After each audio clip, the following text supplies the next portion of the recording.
الحمد لله رب العالمين والصلاة والسلام على سيد الأنبياء والمرسلين سيدنا ونبينا ومولانا محمد النبي الأمي الأمين وعلى آله وأصحابه أجمعين.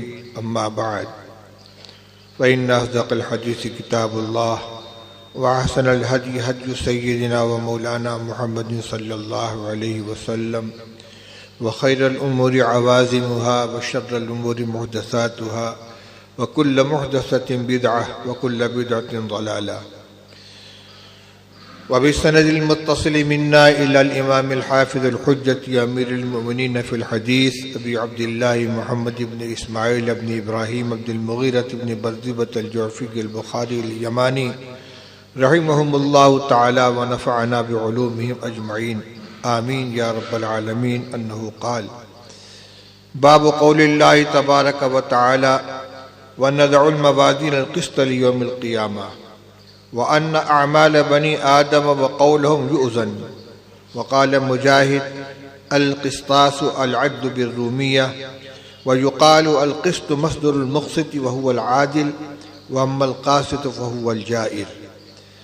وبه قال حدثنا أحمد بن أشكاب قال حدثنا محمد بن فضيل عن عمارة بن القعقاع عن أبي زرعة عن أبي هريرة رضي الله تعالى عنه وعنهم أنه قال: قال النبي صلى الله عليه وسلم: كلمتان حبيبتان إلى الرحمن خفيفتان على اللسان ثقيلتان في الميزان سبحان الله وبحمده سبحان الله العظيم.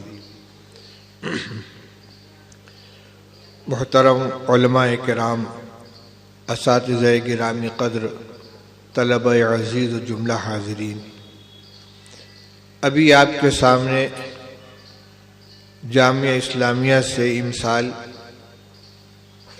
فراغت حاصل کرنے والے طلبہ میں سے 10 طلبہ نے بخاری شریف کی آخری حدیث خطبے کے ساتھ اور سند کے ساتھ پڑھ کر سنائی ہے.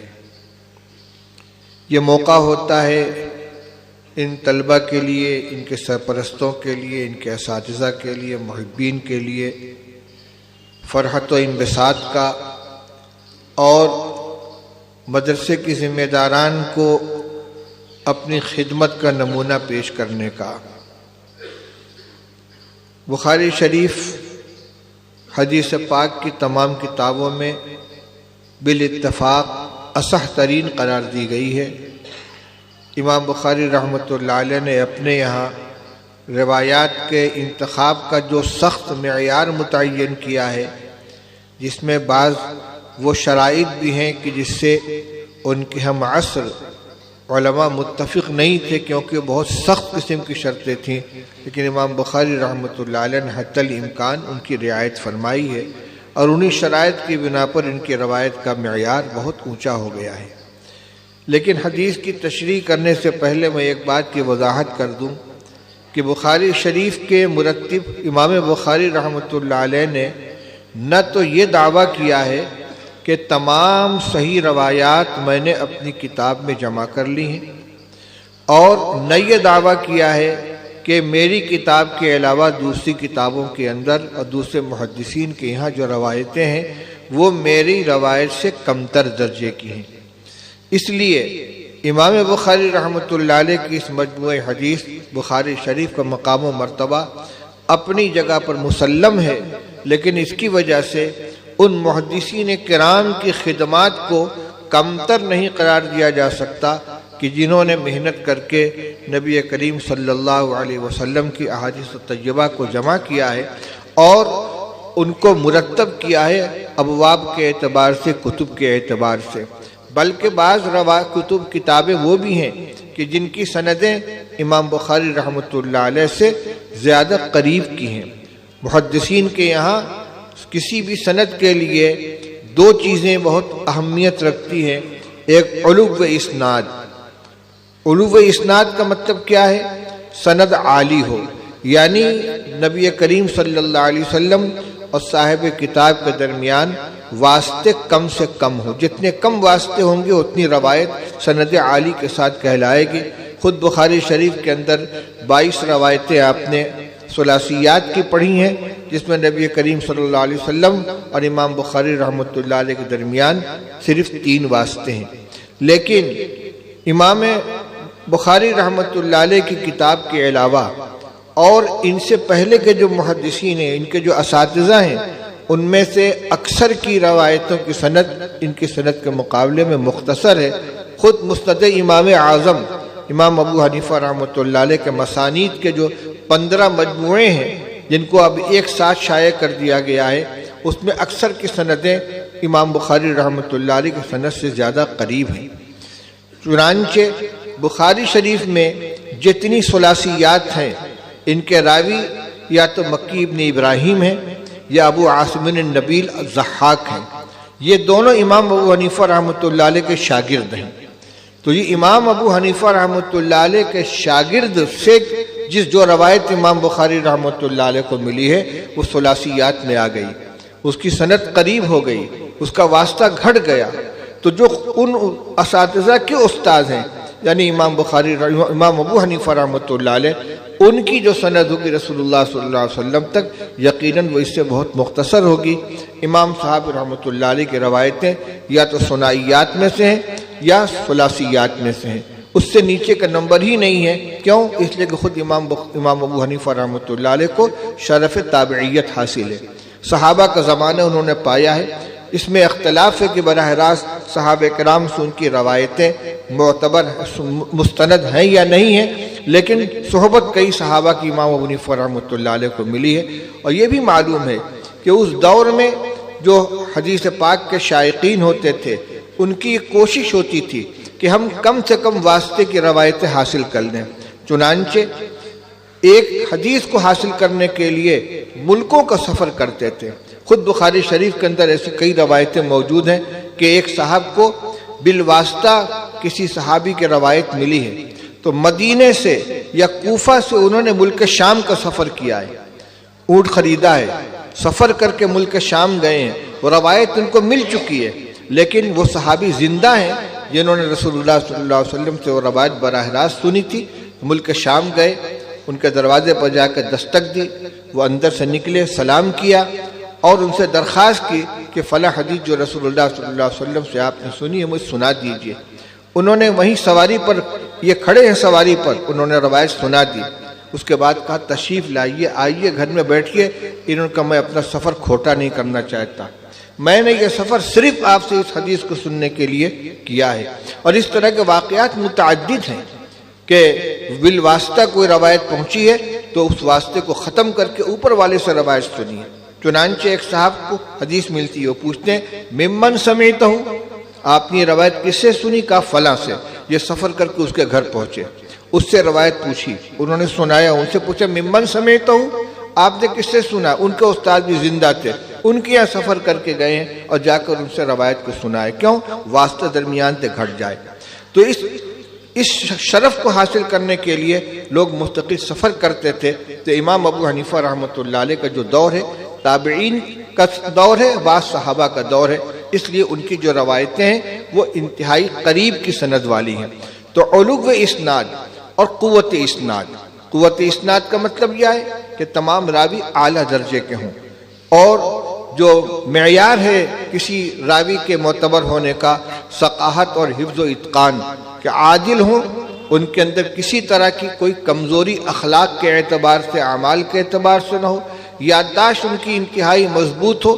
اور بھی حدیث صحیح کے لیے شرطیں ہیں، تو جن کے اندر یہ شرطیں پائی جائیں گی ان کی روایت صحیح قرار پائے گی۔ امام بخاری رحمۃ اللہ علیہ نے اپنے راویوں کے اندر ان شرائط کا اعتبار کیا ہے۔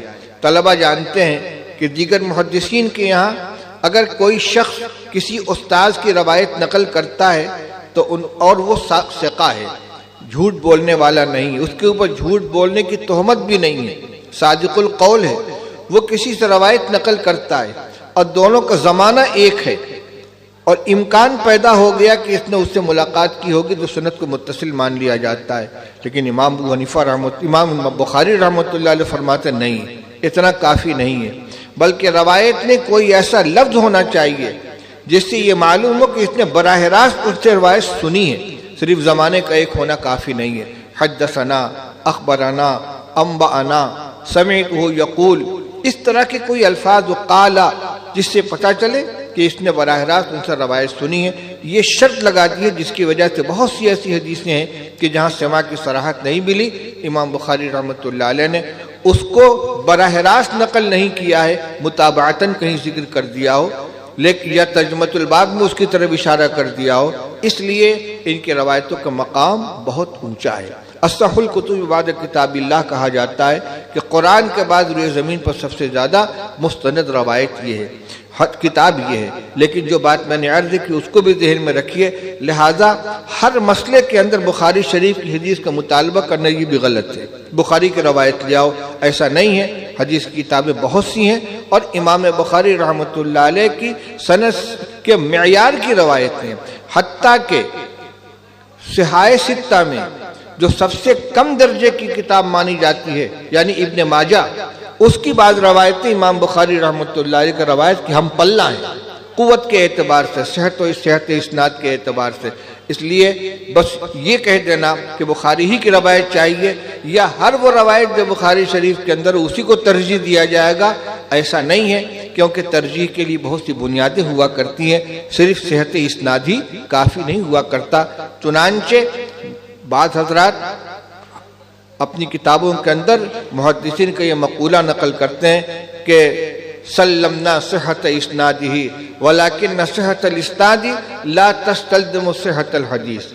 ہم کو معلوم ہے، ہم تسلیم کرتے ہیں کہ سند بہت اعلیٰ ہے، لیکن سند کے عالی ہونے سے حدیث کا صحیح ہونا لازم نہیں آتا، کیونکہ اس کے لیے اور چیزیں بھی دیکھی جاتی ہیں۔ کیونکہ ہمارے یہاں یہ ماحول بن رہا ہے، بخاری کی روایت لے آؤ، ہم تو بخاری کی روایت پیش کرتے ہیں، ٹھیک ہے، لیکن اس کا یہ مطلب نہیں کہ باقی روایتوں کو نظر انداز کر دیا جائے۔ بہرحال یہ چند باتیں میں نے تمہید کے طور پر عرض کی۔ اب آ جائیے جو عبارت آپ نے پڑھی اس کی طرف۔ پہلا باب ہے، ایک ہی باب ہے، آج پڑھا آپ نے، باب قول اللہ ونضع الموازین القسط لیوم القیامہ۔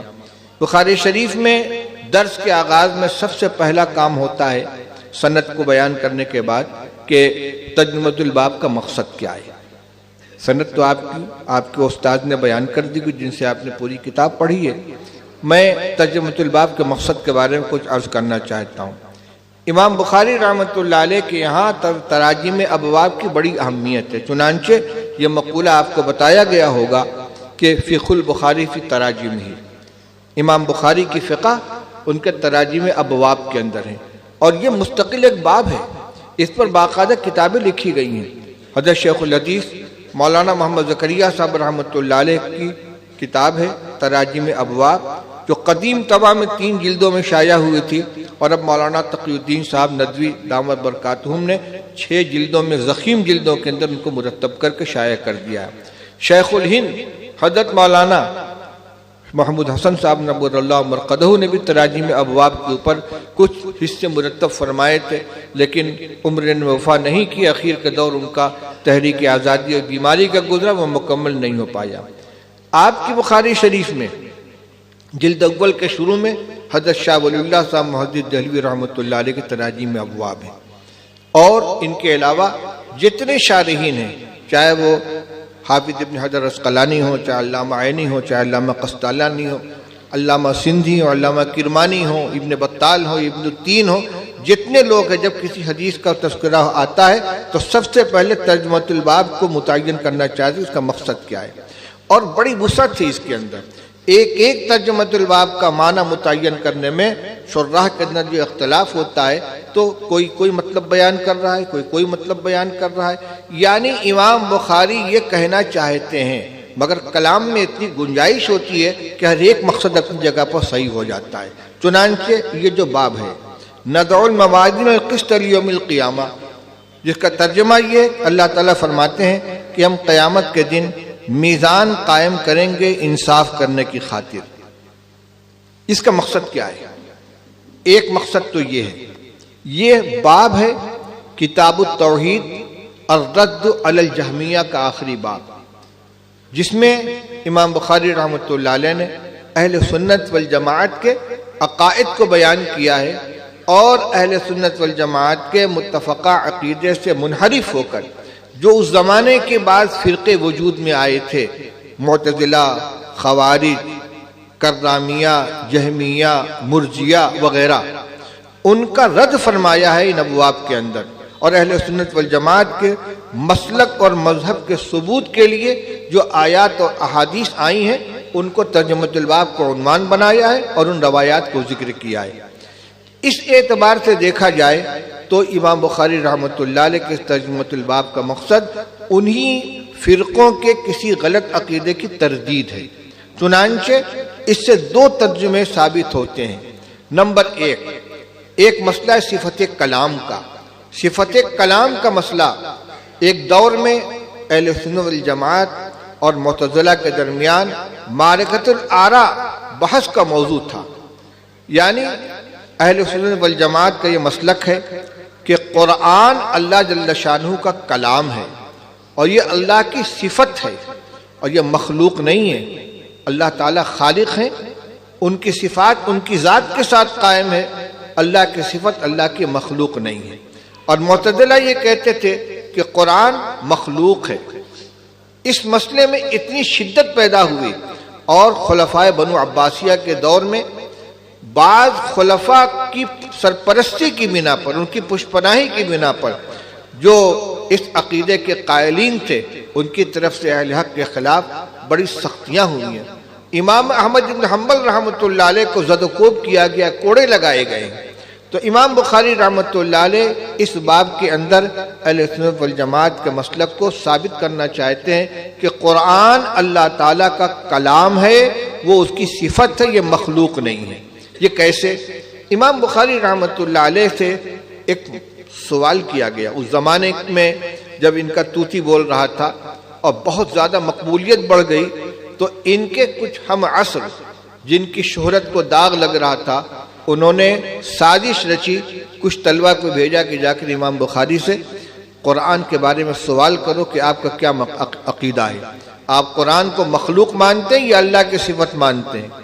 مقصد یہ تھا کہ اگر آپ یہ کہہ دیں کہ قرآن مخلوق نہیں ہے تو پوری معتزلہ کی جماعت جو ہے وہ ان کے خلاف ہو جائے گی، اور اگر یہ جو ان کو زد و کوب کیا جائے گا، تکلیف پہنچائی جائے گی، اور اگر جان بچانے کے لیے معتزلہ کی حمایت کر دیتے ہیں تو پھر کیا ہوگا؟ عوام ان کے خلاف ہو جائیں گے۔ امام بخاری رحمۃ اللہ علیہ نے ایک حکمت کے تحت جواب میں فرمایا، القرآن کلام لفظی بالقرآن مخلوق، میں جب زبان سے قرآن پاک کی تلاوت کرتا ہوں تو میرے منہ سے نکلی ہوئی جو آواز ہے یہ میرا فعل ہے اور اللہ تعالیٰ کی مخلوق ہے، لیکن قرآن جو اللہ نے نازل فرمایا، جو نبی کریم صلی اللہ علیہ وسلم کے اوپر اترا ہے، وہ مخلوق نہیں، وہ اللہ کی صفت ہے۔ تو لفظی بالقرآن مخلوق کہنا بالکل صحیح تھا۔ آپ نے شرح عقائد پڑھ لی ہے، اس میں قرآن کی جو صفت بیان کی گئی ہے، پوری تعریف دیکھیے۔ القرآن، قرآن وہ کلام ہے جو اللہ نے جبریل علیہ السلام کے ذریعے نبی کریم صلی اللہ علیہ وسلم کے قلب مبارک پر نازل کیا، جو مصاحف کے اندر لکھا جاتا ہے، جس کو زبان سے پڑھا جاتا ہے، جس کو کان سے سنا جاتا ہے۔ تو مصحف میں لکھنا یہ بندے کا عمل ہے، زبان سے پڑھنا بندے کا عمل ہے، کان سے سننا بندے کا عمل ہے۔ نہ ہم اس کو قدیم کہتے ہیں، نہ اس کو ہم اللہ تعالیٰ کی صفت کہتے ہیں، لیکن جس قرآن کی حکایت کی جاتی ہے زبان سے نکلنے والے الفاظ کے ذریعے، اور جن پر دلالت ہوتی ہے ان نقوش کے ذریعے جو کاغذ کے اوپر لکھے گئے ہیں، جو جبریل امین نبی کریم صلی اللہ علیہ وسلم کے قلب پر نازل کر کے گئے ہیں، وہ اللہ کی صفت ہے، وہ مخلوق نہیں ہے۔ اسی مضمون کو امام بخاری رحمۃ اللہ علیہ نے بیان کیا تھا، لفظی بالقرآن مخلوق، لیکن فتنہ پردازوں نے اس کو دوسرے انداز سے پھیلایا اور خود امام بخاری رحمۃ اللہ علیہ کو سخت آزمائشوں کا سامنا کرنا پڑا۔ تو گویا کلام کی دو قسمیں ہو گئیں، ایک کلام نفسی، ایک کلام لفظی۔ کلام نفسی وہ ہے جو اللہ کی ذات کے ساتھ قائم ہے، وہ اس کی صفت ہے۔ کلام لفظی وہ جس کو ہم زبان سے تکلم کرتے ہیں، یہ مخلوق ہے، بندے کا عمل ہے۔ تو امام بخاری رحمۃ اللہ علیہ اس باب کے اندر اس فرق کو واضح کرنا چاہتے ہیں کہ میں نے جو کلام کی دو قسمیں قرار دی ہیں، ایک کلام لفظی اور ایک کلام نفسی، دیکھ لو اللہ تعالیٰ کیا فرماتے ہیں، نضع الموازین القسط لیوم القیامہ، قیامت کے دن انصاف کی خاطر ہم میزان قائم کریں گے۔ اس میزان کے اندر قرآن کی تلاوت بھی رکھی جائے گی، کیونکہ رسول اللہ صلی اللہ علیہ وسلم نے ارشاد فرمایا ہے کہ جب کوئی قرآن پڑھتا ہے تو ہر حرف کے اوپر 10 نیکی ملتی ہے۔ وہ اس کا ایک عمل صالح ہے، وہ نامہ اعمال میں لکھا جاتا ہے، اس کو وزن کیا جائے گا، تولا جائے گا۔ تو قرآن پاک کی تلاوت کا بھی وزن ہوگا۔ ظاہر بات ہے کہ جس کا وزن ہوگا وہ ہمارا عمل ہے، ہمارے اعمال کو وزن کیا جائے گا۔ جب ہمارا عمل ہے تو مخلوق کے اندر آ گیا، لیکن وہ کلمات جس کلام پہ دلالت کرتے ہیں وہ اللہ کی صفت ہے، وہ مخلوق نہیں ہے۔ تو اس آیت کے ذریعے بھی کلام لفظی کا مخلوق ہونا اور کلام حقیقی کلام نفسی کا غیر مخلوق ہونا ثابت ہوتا ہے۔ ایک مقصد تو امام بخاری رحمۃ اللہ علیہ کا اس مضمون کو ثابت کرنا ہے۔ دوسرا مقصد ایک اور عقیدہ ہے۔ وزن اعمال کے سلسلے میں معتزلہ کا یہ کہنا ہے کہ جو قرآن میں اور حدیث میں میزان قائم کرنے کا تذکرہ آتا ہے یہ ایک مجازی تعبیر ہے۔ حقیقتاً کوئی چیز تولی نہیں جائے گی، بلکہ مقصد یہ ہے کہ اعمال کا حساب و کتاب ہوگا۔ جیسے ہم کہتے ہیں بذرا ناپ تول کر بولو، اس کا یہ مطلب نہیں ہوتا کہ کوئی اپنی بات کو جا کے ترازو میں رکھو، مطلب جانچ پر رکھ لو۔ کہتے ہیں قرآن پاک میں جو نام اعمال، جو وزن اعمال کا تذکرہ آتا ہے اس سے مراد صرف حساب و کتاب ہے، تولا نہیں جائے گا۔ جبکہ اہل سنت والجماعت کا یہ مسلک ہے، جس طرح ہم جنت، جہنم، حوض کوثر، پل صراط ان سب کے اوپر ایمان رکھتے ہیں، اسی طرح میزان اعمال کے اوپر بھی ہمارا ایمان ہے۔ حدیث پاک کے اندر اس کی تفصیلات موجود ہیں، اس کا جگہ جگہ تذکرہ آتا ہے، یہ لفظ اپنے حقیقی معنی میں ہے۔ تو امام بخاری رحمۃ اللہ علیہ اہل سنت والجماعت کے مسلک کو ثابت کرنے کے لیے ترجمۃ الباب قائم فرما رہے ہیں کہ نہیں، میزان قائم ہوگی اور یہ آیات اور اس مضمون پر دلالت کرنے والی روایات حقیقی معنی پر محمول کی جائیں گے، ان کو مجازی معنی پر محمول کرنے کی ضرورت نہیں ہے۔ یہ تو وہ تراجم ابواب ہیں کہ جو اس کتاب الرد علی الجہمیہ اور کتاب التوحید کے تتمے کے طور پر بیان کی جاتی ہیں، لیکن اسی کے ساتھ ساتھ کچھ اور بھی مقاصد کی طرف اشارہ ہو سکتا ہے، جن میں ایک بات وہ ہے جو میں آج عرض کرنا چاہتا ہوں۔ اس کے پہلے میں نے اس کا تذکرہ نہیں کیا تھا، یا ہو سکتا ہے ضمناً آیا ہو۔ یہ آخری باب ہے، کتاب کا اختتام ہو رہا ہے۔ اس میں امام بخاری رحمۃ اللہ علیہ ہمیں آخرت کے حساب و کتاب کی یاد دہانی کرا رہے ہیں کہ یہ دنیا کی زندگی ایک دن ختم ہونے والی ہے، موت کا لقمہ ہر ایک کو بننا ہے۔ اپنے اعمال کی گٹھری لے کر یہاں سے آدمی جائے گا اور اعمال کا وزن کیا جائے گا، اس لیے موت کی تیاری کرو اور ہمہ وقت آخرت کو پیش نظر رکھو۔ چنانچہ ایمان بالآخرت کو ایمانیات کے اندر بڑی اہمیت حاصل ہے۔ قرآن پاک میں اللہ جل شانہ نے جہاں ایمان کا مجمل اور مختصر تعارف کرایا ہے، اس میں دو چیزوں کو ذکر کیا ہے، اللہ پر ایمان اور آخرت کے دن پر ایمان۔ حالانکہ صرف ان دو چیزوں کو ماننے سے ایمان مکمل نہیں ہوتا، بلکہ ایمان کے اندر جو ایمان مفصل میں جتنی چیزیں ہیں سب کا ماننا ضروری ہے۔ آمنت باللہ وملائکتہ وکتبہ ورسلہ والیوم الآخر والقدر خیرہ وشرہ من اللہ تعالی والبعث بعد الموت۔ اسی طرح کلمہ شہادت کے دونوں جز، اشہد ان لا الہ الا اللہ واشہد ان محمد رسول اللہ، ان سب پر ایمان لانا ضروری ہے۔ اس میں سے ایک جز کا بھی اگر آدمی انکار کرے گا ایمان سے خارج ہو جائے گا۔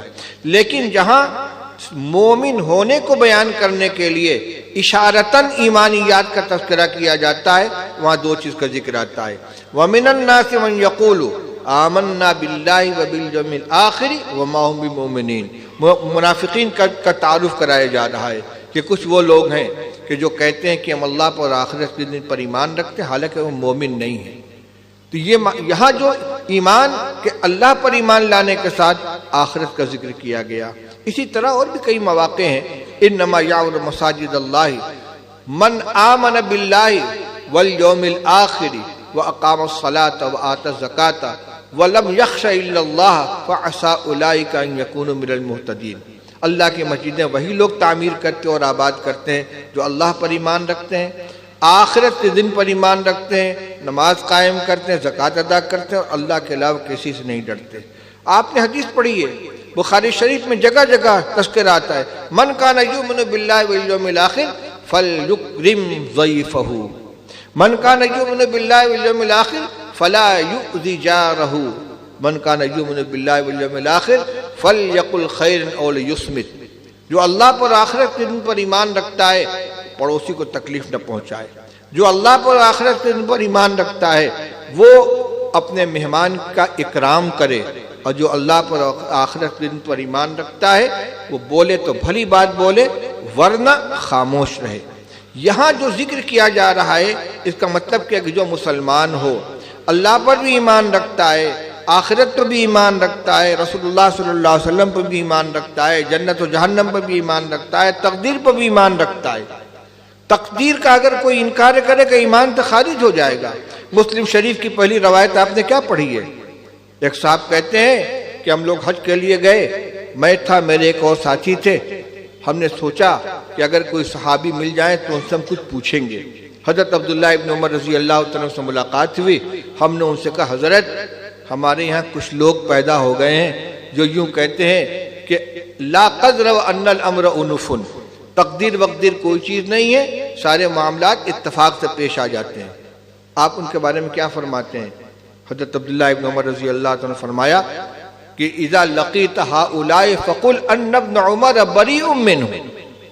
عبداللہ ابن عمر فرماتے ہیں کہ اگر ان سے تمہاری ملاقات ہو جائے تو تم ان کو بتا دینا کہ عبداللہ ابن عمر ان سے بری ہے، ان سے ہمارا کوئی تعلق نہیں ہے۔ اس کے بعد حدیث جبریل سنائی جو بخاری شریف میں بھی مسلم شریف میں بھی ہے، جبریل امین علیہ السلام انسانی شکل کے اندر آئے ہیں اور رسول اللہ صلی اللہ علیہ وسلم سے انہوں نے ایمان، اسلام اور احسان کے بارے میں سوالات کیے ہیں۔ اس میں ایمان کے بارے میں جو سوال کیا گیا ہے اس میں رسول اللہ صلی اللہ علیہ وسلم نے یہ بھی فرمایا ہے کہ تقدیر پر ایمان لے آئے، بنیادی چیزوں میں ہے۔ تو یہ تمام چیزیں ہیں جن میں سے کسی ایک کا بھی انکار کرنے سے آدمی ایمان سے خارج ہو جاتا ہے۔ لیکن میں یہ کہہ رہا ہوں آپ کے سامنے کہ جب اشارتاً اجمالی تذکرہ کیا جاتا ہے تو سب کو چھوڑ کر اللہ اور آخرت کے دن پر ایمان لانے کا ذکر کیا جاتا ہے۔ کیوں؟ اس لیے کہ یہ شہرگ ہے۔ اللہ کو ماننا تو بنیاد ہے ہی، اللہ کو ماننے ہی کے بعد ساری چیزوں کا تذکرہ، ساری چیزوں پر ایمان کا سلسلہ شروع ہوتا ہے۔ لیکن اگر آخرت پر ایمان ہے اور یہ ایمان پختہ ہے اور آخرت کی جواب دہی کا تصور تازہ ہے، ذہن میں مستحضر ہے، تو یہی ایمان اور یہی یقین اور یہی استحضار ہر معمور پر عمل کرنے پر آمادہ کرے گا اور ہر منہی سے بچنے پر آمادہ کرے گا۔ کیونکہ ہر لمحہ یہ خیال ہوگا کہ ہمیں مرنا بھی ہے، اللہ کے سامنے حاضر ہونا ہے، ہمارے ایک ایک عمل کا حساب و کتاب ہوگا، میزان عدل قائم کی جائے گی۔ تو آخرت کا استحضار کرانے کے لیے، یوم آخر کے موت اور موت کے بعد جو حالات آنے والے ہیں ان کا استحضار کرانے کے لیے امام بخاری رحمۃ اللہ علیہ نے اس آخری باب کو قائم کیا ہے۔ اور اسی مناسبت سے اور بھی کچھ باتیں میں پہلے بھی اپنے استاد حضرت مولانا فخر الدین صاحب رحمۃ اللہ علیہ کے حوالے سے نقل کی تھی کہ امام بخاری رحمۃ اللہ علیہ اس باب کو لا کر اور اس کے اندر اس حدیث کو ذکر کر کے ایک تو ان لوگوں کو تحفہ دینا چاہتے ہیں کہ جو عمر کے آخری منزل میں پہنچ چکے ہیں، جن کے قوا مزمحل ہو گئے ہیں، کام کرنے کی طاقت نہیں ہے، ہمت نہیں ہے، وہ چاہتے ہیں کہ کوئی ہلکا پھلکا عمل بتا دیا جائے جس کو ہم کرتے رہیں اور ثواب میں اضافہ ہوتا رہے۔ امام بخاری رحمۃ اللہ علیہ نے یہ کلمتان حبیبتان کی روایت تحفے کے طور پر دے دی ہے کہ لو اس کو پڑھتے رہو، بے پناہ اجر و ثواب ملے گا اس سے۔ اسی طرح طلبہ حدیث کو امام بخاری رحمۃ اللہ علیہ کنایتاً متنبہ کر رہے ہیں کہ دیکھو یہ میزان عدل کا باب ہے، میں نے بھی تمہیں ایک ترازو دی ہے،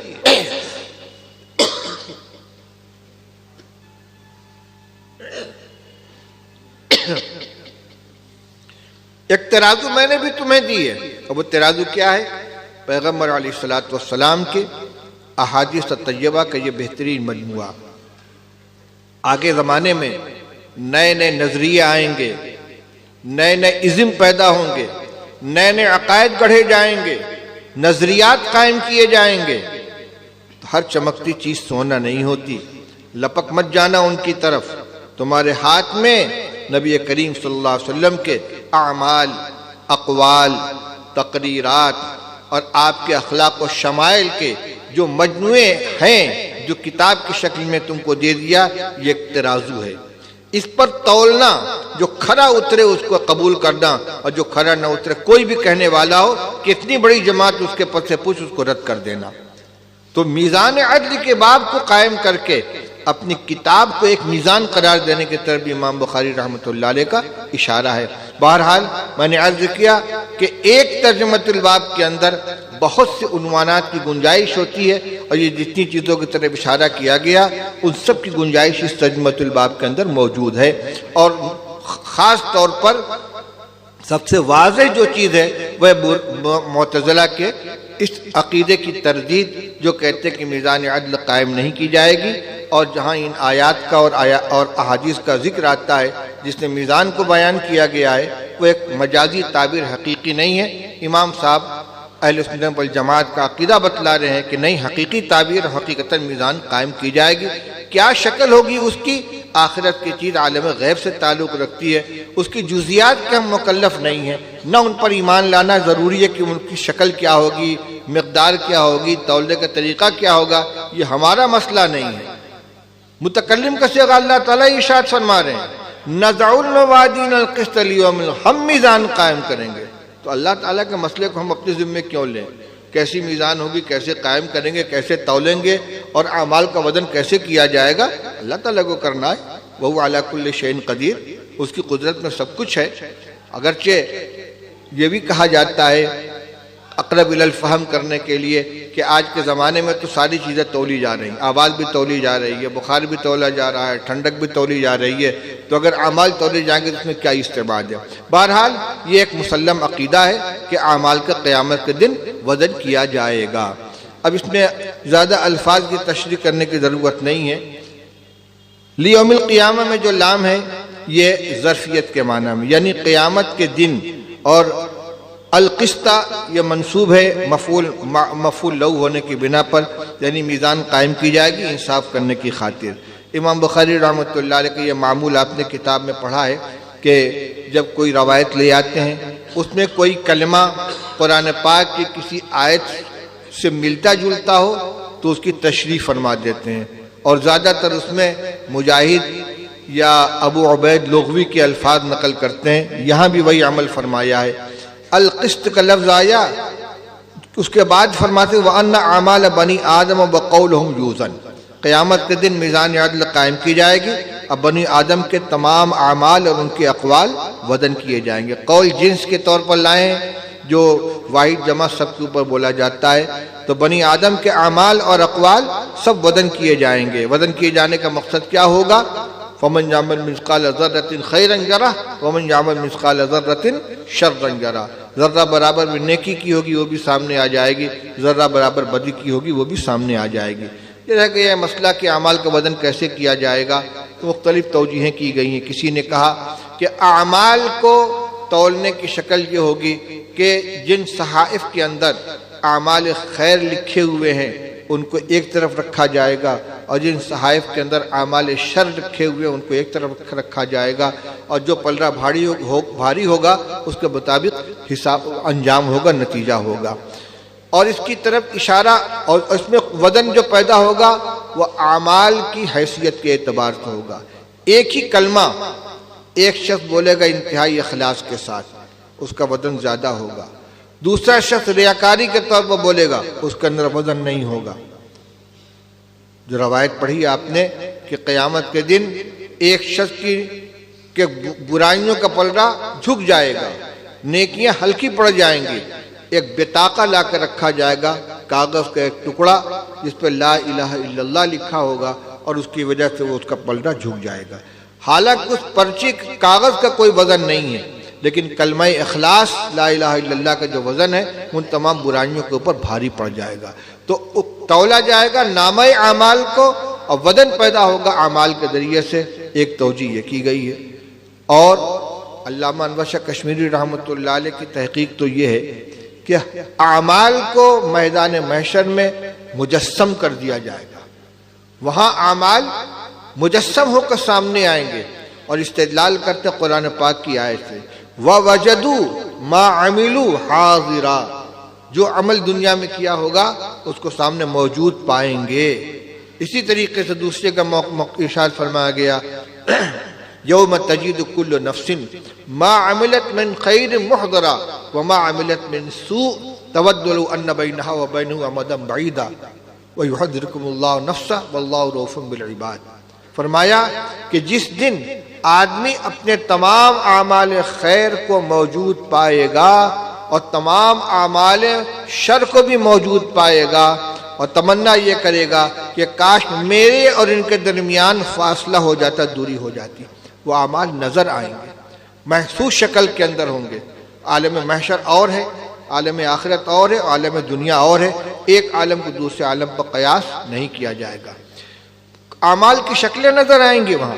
چنانچہ روایت میں آپ نے پڑھا ہے کہ جو شخص دنیا میں ایک سے زیادہ بیویاں رکھے ہو اور کسی کے ساتھ وہ جانبداری برتتا ہو تو قیامت کا دن اس حال میں آئے گا کہ اس کا ایک پہلو جھکا ہوا ہوگا۔ اسی طریقے سے جو لوگ سود کھانے والے ہیں اور جو یتیموں کا مال کھانے والے ہیں، ان کے پیٹ کے اندر آگ بھڑک رہی ہوگی، ان کے پیٹ میں آگ بھڑک رہی ہوگی۔ وہ جو سود کا مال تھا وہ تو کب کا ختم ہو چکا، مال ساتھ میں نہیں گیا ہے، اور اس کی وہ بدعملی جو ان کے ساتھ گئی ہے وہ آگ بن کر سامنے آئے گی۔ اسی طریقے سے حافظ کے والد کے سر پہ تاج رکھا جائے گا جو سورج سے زیادہ روشن ہوگا۔ جو وضو کرنے والے ہیں قیامت کے دن ان کے اعضائے وضو چمک رہے ہوں گے، ہاتھ، پیر اور چہرہ۔ رسول اللہ صلی اللہ علیہ وسلم سے پوچھا کہ میدان محشر میں آپ اپنی امتی کو کیسے پہچانیں گے؟ آپ نے فرمایا کہ بتاؤ، اگر بہت سے گھوڑے ہوں اور ان میں کچھ گھوڑوں کی پیشانی سفید ہو اور ان کے پیر سفید ہوں، پہچانے جائیں گے کہ نہیں؟ کبھی کہ پہچانے جائیں گے۔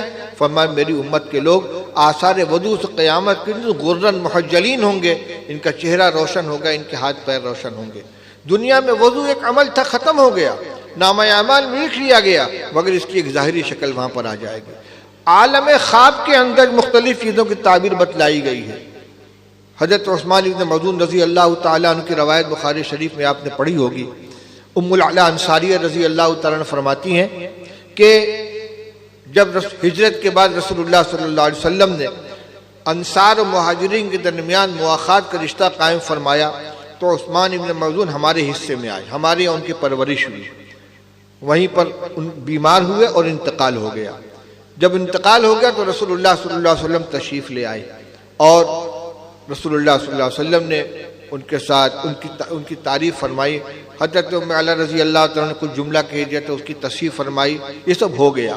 اس کے بعد ام العلا فرماتی کہ میں نے خواب میں دیکھا کہ عثمان بن مظعون کی ایک نہر ہے جو بہہ رہی ہے، ان کی ایک نہر ہے جو بہہ رہی ہے۔ میں نے رسول اللہ صلی اللہ علیہ وسلم اس کا تذکرہ کیا، آدم ذالک عملہ یجری، یہ ان کا عمل ہے جو جاری ہے۔ دنیا میں عمل کی کوئی شکل نہیں ہوتی، عمل کرنے والے کی شکل ہوتی ہے، لیکن عمل کا کوئی وجود، ہم تلاوت کرتے ہیں کہاں موجود ہے، نماز پڑھ لیا ختم ہو گئی، کہاں نظر آ رہی ہے، لیکن ان کا عمل بہتے ہوئے پانی کی شکل میں نظر آئے گا۔ اسی طرح عالم خواب کے اندر مختلف چیزوں کی شکلیں ہوتی ہیں، علم کی شکل دودھ کی ہے۔ اسی طرح اگر کوئی شخص ہے جو سوال کرتا ہے اور بلا ضرورت سوال کرتا ہے، ترمذی شریف میں آپ نے روایت پڑھی ہے، جاء یوم القیامت ومسألته فی وجہہ قدوش او خدوش او خموش، کہ جو بلا ضرورت سوال کرتا ہے قیامت کے دن اس حال میں آئے گا کہ اس کے چہرے کا گوشت نچا ہوا ہوگا، چہرہ بے رونق ہوگا۔ جو شخص وعدہ خلافی کرنے والا ہے قیامت کے دن ایک جھنڈا نصب کیا جائے گا جس پر تمام وعدہ خلافیاں ٹکی ہوئی ہوں گی۔ یعنی اعمال جو دنیا میں مانوی حیثیت رکھتے تھے وہاں ظاہری شکل کے اندر آ جائیں گے، انہی کو تولا جائے گا۔ علامہ انور شاہ کشمیری رحمۃ اللہ علیہ کی یہ تحقیق ہے۔ بہرحال ہم اپنی محدود عقل کے ذریعے اللہ کے عمل کو، اللہ کے فیصلے کو پرکھنا چاہیں، اس کا فیصلہ کرنا چاہیں، یہ ہماری حیثیت سے زیادہ ہے۔ زعفران تولنے کی جو ترازو ہوتی ہے اتنی بڑی سی ہوتی ہے، اس پر لکڑ تولا جائے تو کیا ہوگا؟ ترازو ختم ہو جائے گی۔ ہم محدود عقل کے اندر اللہ کے فیصلے کو اور آخرت کی چیزوں کو تولنے کی اور فیصلہ کرنے کی کوشش کریں، یہ ہماری عقل اس دائرے کی نہیں ہے۔ بہرحال اس پر ہمارا ایمان ہے کہ اعمال کے لیے تولنے کے لیے ترازو قائم کی جائے گی۔ اس کے بعد کچھ الفاظ ہیں، القسطاس وزنوا بالقسطاس المستقیم، فرماتے ہیں رومی زبان میں انصاف کے معنی میں ہے، رومی زبان میں بھی ہے، قرآن میں رومی کی حیثیت سے نہیں بلکہ عربی کی حیثیت سے آیا، یہ ترادف لغتین ہے، توارد لغتین ہے۔ اسی طرح فرمایا القسط کہا جاتا ہے کہ مقسط کا مصدر یعنی ماخذ ہے، ورنہ مقسط تو باب افعال کا اسم فاعل ہے اور قسط مجرد ہے۔ قسط کے معنی انصاف کرنا، مقسط معنی انصاف کرنے والا۔ اور کہا جاتا ہے وہو العادل، یہ مقسط کے معنی انصاف کرنے کے ہیں۔ اب قسط کو جو مصدر قرار دی اس کو بھی سمجھ لیجئے، ایک ہے قسط اور ایک ہے قسط۔ قسط کا معنی ظلم کرنا، وَأَمَّا الْقَاسِطُونَ فَكَانُوا لِجَهَنَّمَ حَطَبًا، آگے آ رہا ہے وَأَمَّا الْقَاسِطُ فَهُوَ الْجَائِرُ، قاسط ظالم کے معنی میں، قسط کا معنی ظلم کرنا، اسی سے بنا ہے قاسطون۔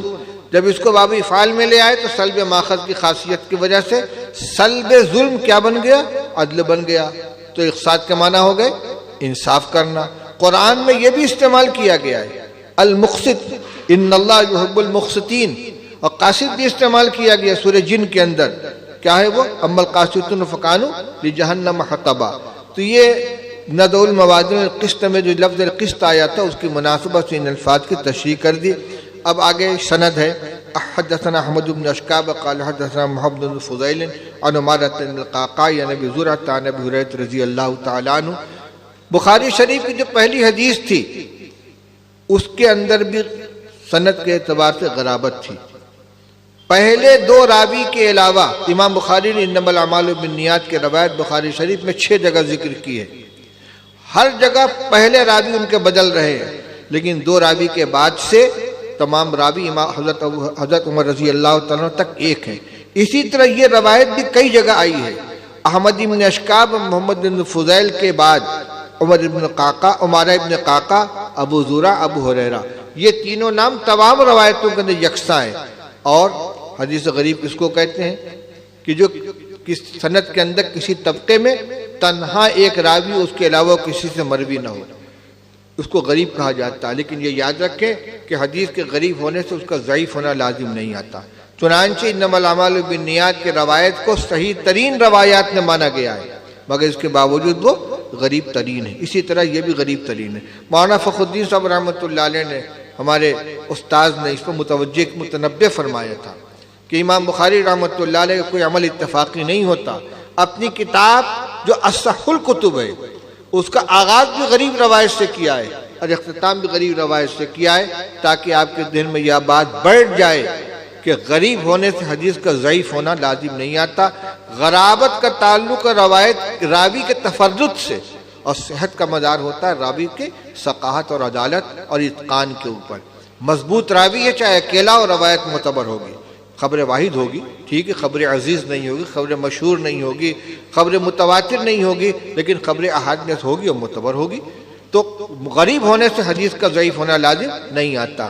اور فرماتے تھے یہ کیوں کہہ رہا ہوں، ہدایہ پڑھی ہے تم نے، امام صاحب ہدایہ کہتے لقولہ علیہ السلام، جب کوئی مسئلہ آتا ہے تو ایک حدیث ایک دلیل دیتے، کون سی؟ عقلی، اور ایک نقلی۔ نقلی دلیل لقولہ تعالی اور لقولہ علیہ السلام۔ جہاں لقولہ علیہ السلام کہہ کے کوئی روایت نقل کرتے ہیں اس کی حاشیے میں تخریج موجود ہے، درایا، اور کہیں بین السطور بھی لکھا ہوتا ہے قلت غریب، میں کہتا ہوں کہ یہ غریب ہے۔ غریب کا مطلب کیا ہے؟ روایت بالمعنی ہے۔ ان الفاظ میں روایت ایک ہی سند سے مروی ہے، ویسے اس کا مضمون بہت سی روایتوں موجود ہے۔ تو ہمارے بعض محب اعتراض کرتے ہیں کہ احناف کے پاس جو روایتیں ہیں بیچارے سب غریب روایتیں ہیں، ہاں، اور آپ کے پاس بہت امیر روایتیں ہیں۔ غریب کا کیا مطلب ہوا؟ کہ وہ ضعیف ہے؟ آپ اگر غریب ہونے سے ضعیف ہونا لازم آتا ہے تو بخاری کی پہلی حدیث کو دستبردار ہو جائیے اور آخر سے بھی، اور یہی نہیں بے شمار روایات ہیں جو بخاری کے اندر غریب۔ آپ نے ترمذی شریف پڑھی ہے نا؟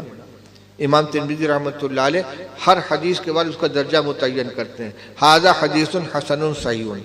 کتنی جگہ پر غریبن بھی آتا ہے، صحیح غریبن بھی آتا ہے، حسن غریبن بھی آتا ہے۔ حسن ہے اور غریب ہے، صحیح اور غریب ہے، تو غرابت اور صحت کے درمیان کوئی ٹکراؤ نہیں ہے. حدیث صحیح ترین ہونے کے باوجود غریب ترین بھی ہو سکتی ہے. یہ روایت بھی غریب ہے. اس کے آخری راوی کون ہے؟ حضرت ابو ہریرہ رضی اللہ تعالیٰ عنہ.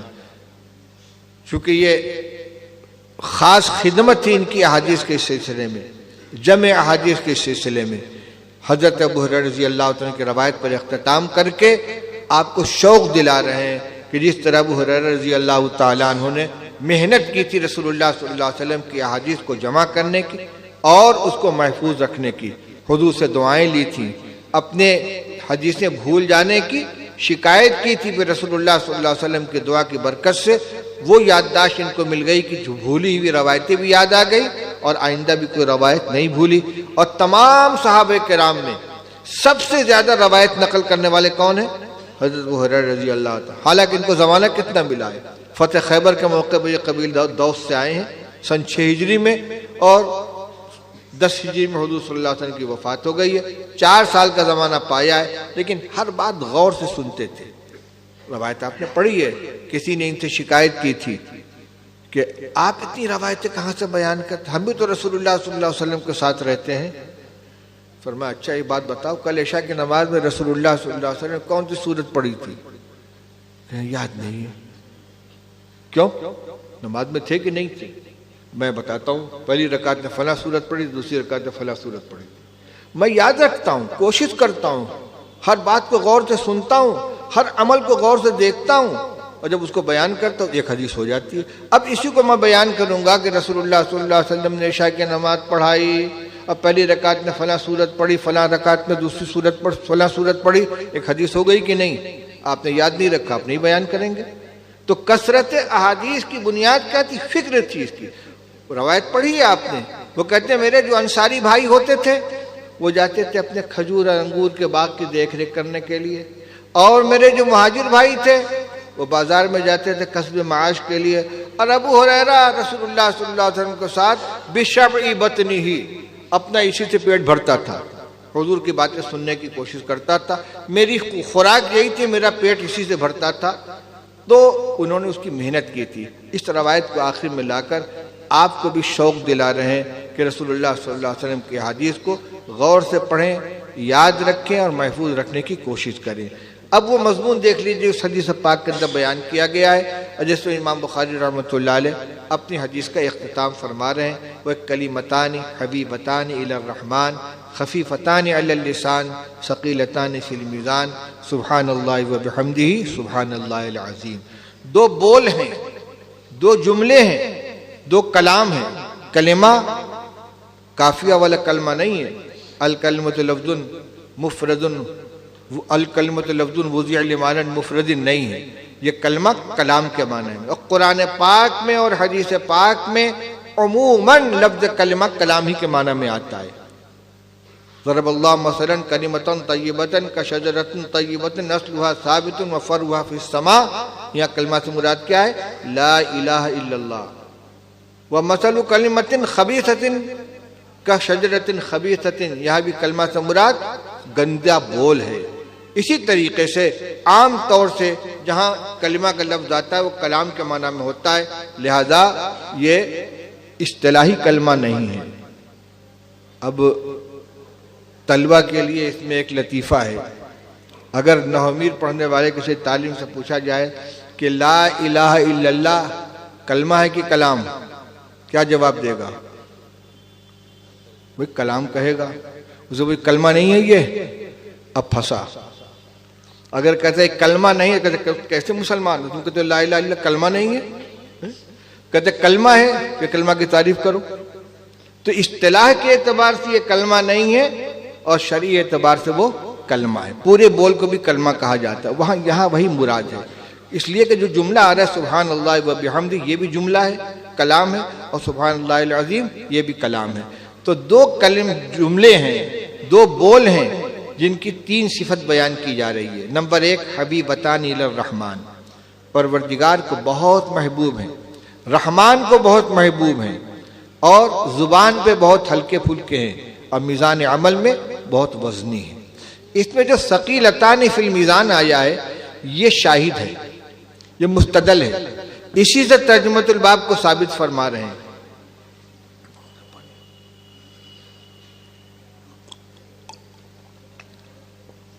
تو فرمایا تھا کہ میزان عدل قائم کی جائے گی اعمال کو وزن کرنے کے لیے، اقوال کو وزن کرنے کے لیے۔ اسی سے اقوال اور اعمال دونوں کا وزن ثابت ہو رہا ہے۔ دونوں کا ہو رہا ہے کہ نہیں ہو رہا ہے؟ یہ قول بھی عمل بھی ہے۔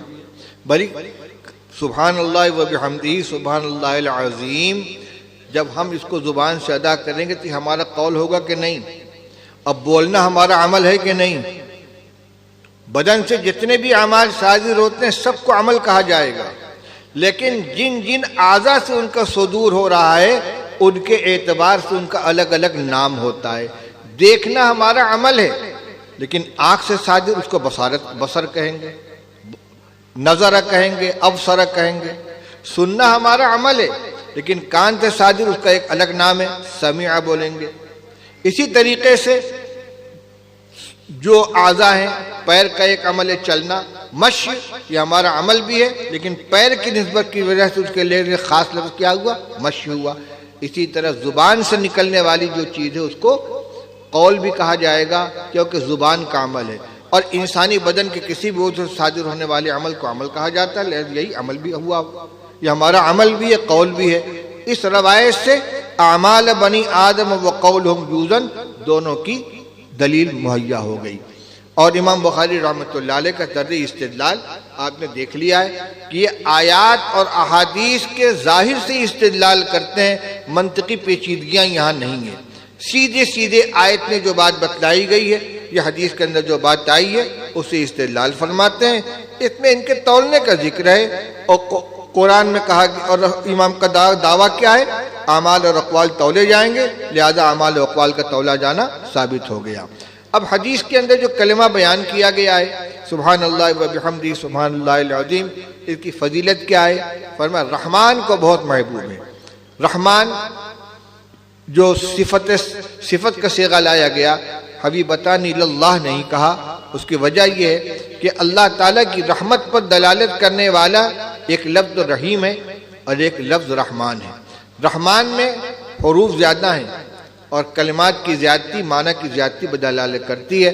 اس میں جس مقدار اور جس معیار رحم پر استدلال ہوتا ہے اس کا مقام بہت اونچا ہے۔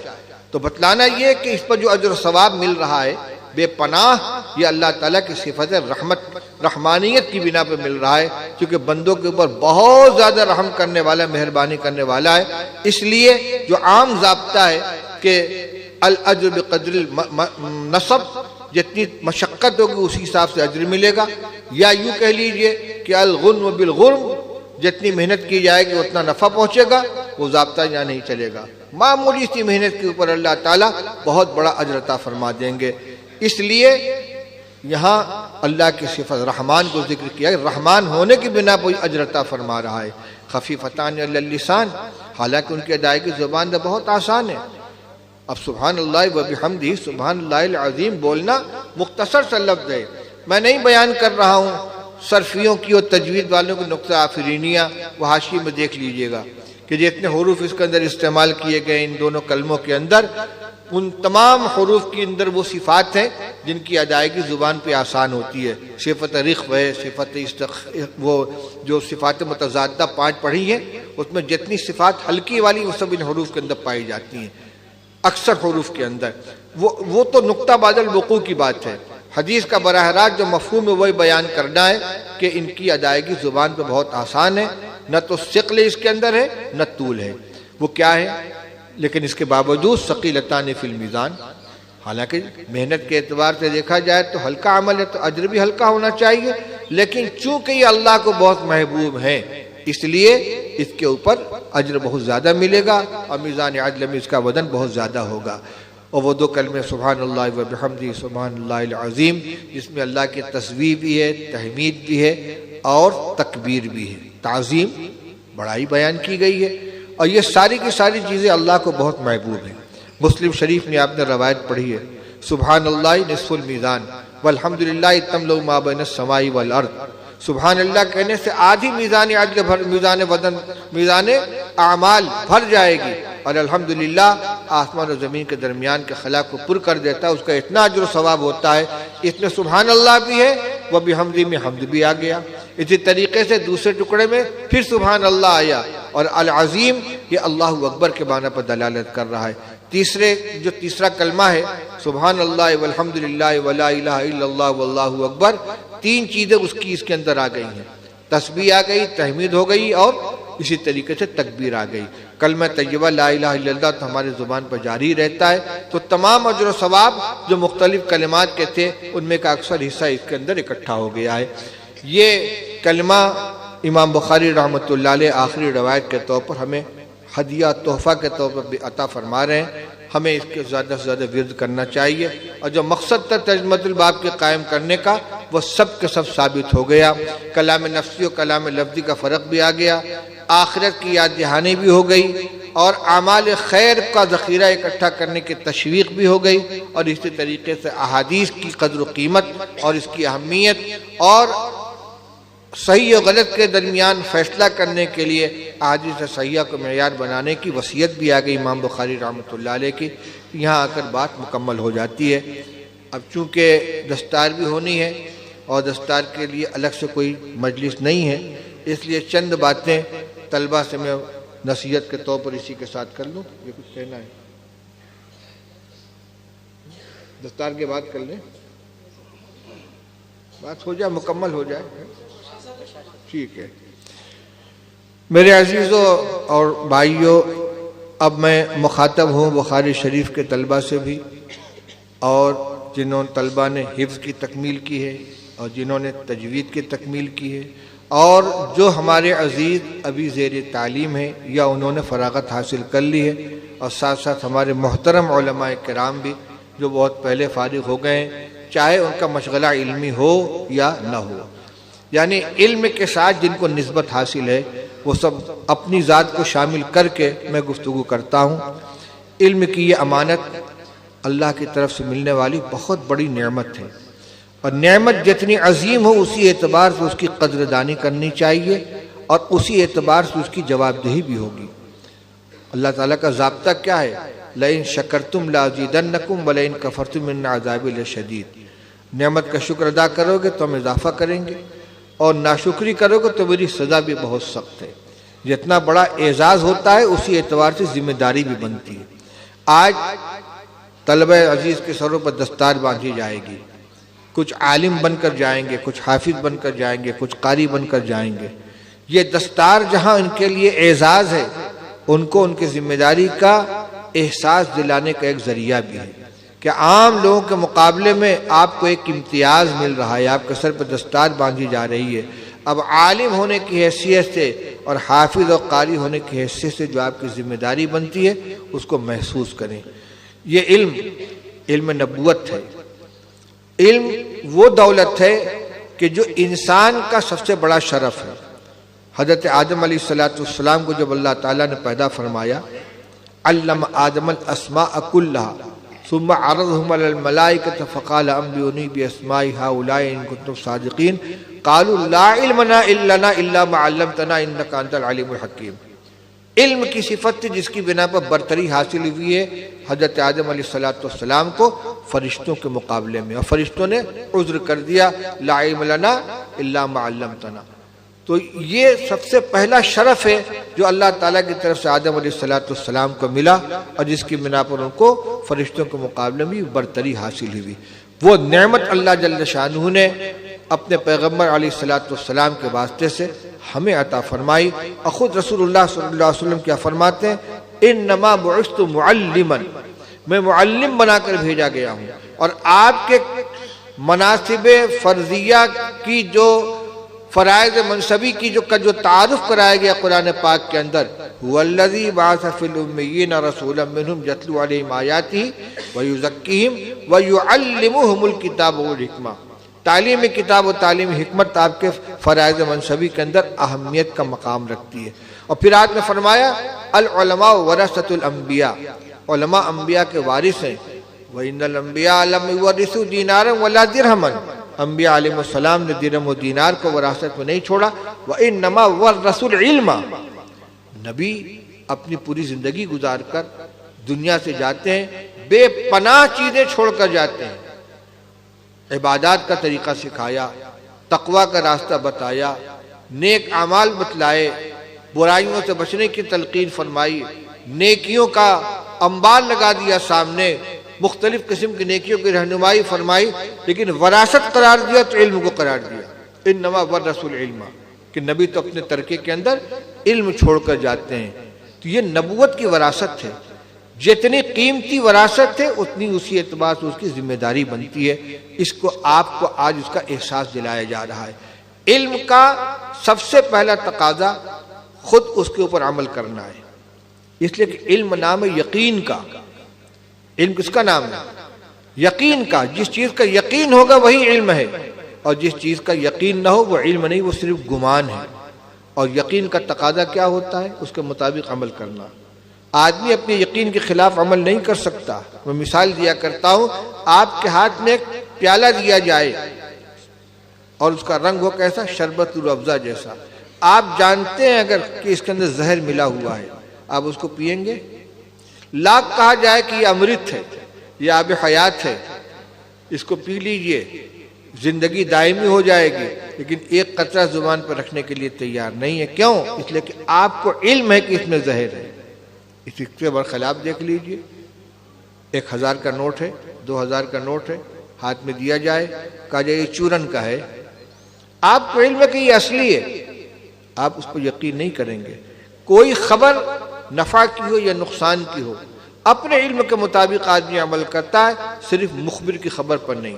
مخبر صادق رسول اللہ صلی اللہ علیہ وسلم نے جو کچھ فرما دیا، جن کی صداقت پر دنیا متفق ہے، دشمن بھی کہتے تھے صادق الامین، ان کی احادیث کا مجموعہ ہمارے سامنے آیا ہے، آپ کے ارشادات ہمارے سامنے آئے، ان پر اگر ہمارا یقین ہے تو اس کے مطابق عمل ہونا چاہیے۔ جن چیزوں کی ہدایت دی ان کے مطابق عمل ہونا چاہیے، جن چیزوں کی وعید سنائی ہے، جن چیزوں سے منع کیا ان سے ہم کو بچنا چاہیے، چاہے ان کا تعلق عبادات سے ہو، چاہے معاملات سے ہو، چاہے اخلاق سے ہو، مامورات سے ہو یا منہیات سے ہو۔ یہ ذخیرہ ہمارے سامنے آ چکا ہے، اس کا علم حاصل ہوا ہے۔ علم کا تقاضا کیا ہے؟ اس کے مطابق عمل ہونا چاہیے۔ اگر ہم نماز جانتے کہ نماز فرض ہے، اور سب سے پہلے محشر کے میدان میں نماز کے بارے میں سوال کیا جائے گا، قبر میں بھی سوال ہوگا ہمارے اعمال کے سلسلے میں، اگر اس کا یقین ہے تو زندگی اس کے مطابق ہونی چاہیے۔